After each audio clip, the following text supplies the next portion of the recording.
Wizara zetu kama nilivyosema juzi ikiwa na hutubia bunge kwamba tumeona umuhimu wa vijana kuwa na wizara kamili ambayo itasimama nao, na wizara hii itakuwa chini ya ofisi ya Rais.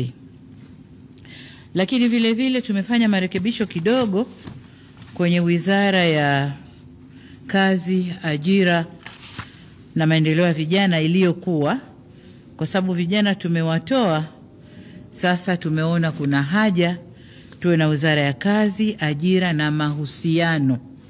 Na mahusiano maana yake ni kwamba atakayeshika sehemu hii ya mahusiano atakuwa na kazi kubwa ya kama tulivyosema, kufanya mazungumzo na makundi mbalimbali na wahusika mbalimbali nchini ili kujenga mahusiano mazuri, nayo itakuwa chini ya ofisi ya waziri mkuu.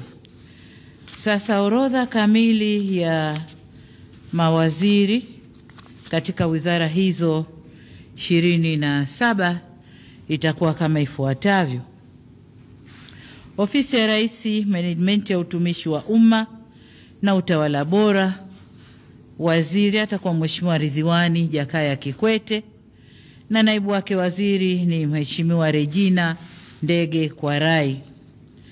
Ofisi ya Rais, Mipango na Uwekezaji, atakuwa Mheshimiwa Profesa Kitila Alexander Mkumbo na naibu waziri wake ni Mheshimiwa Pius Steven Chaya.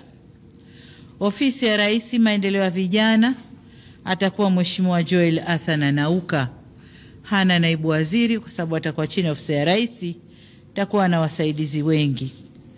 Ofisi ya Makamo wa Rais, Muungano na Mazingira, atakuwa Mheshimiwa Mhandisi Hamad Yusuf Masauni akisaidiwa na Mheshimiwa Naibu Waziri Dr. Festo John Dugange.